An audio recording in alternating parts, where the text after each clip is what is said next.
Fins ara hem estat donant marge al Sant Andreu, però atenció perquè després del polèmic empat d'ahir contra l'Sporting Maonès, el liderat ja no li és tan segur. Un altre empat, el del Sabadell, que l'allunya de la Copa del Rei. En canvi, el Barça Atlètic consolida la seva posició a la zona de privilegi. Els aficionats del Narcís van protestar abans del partit perquè entenen que els arbitratges els estan perjudicant. Un pal de Lanzarote és l'exemple dels mèrits que ahir va fer l'equip per guanyar l'Sporting Maonès, però a la segona part va tornar a arribar la polèmica. El col·legiat aragonès Muñoz Caravaca va anul·lar aquest gol a Manolo Lanzarote fent cas a l'àrbitre assistent, que havia vist un fora de joc.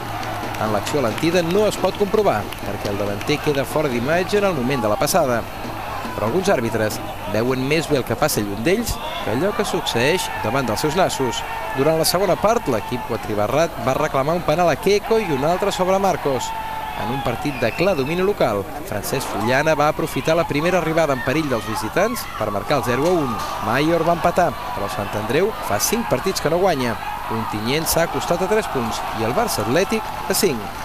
Estoy muy tranquilo porque por lo que me ofrece el equipo, ¿no? Y cada día estoy más convencido que vamos a ganar el campeonato y vamos a ser líderes, más que nunca.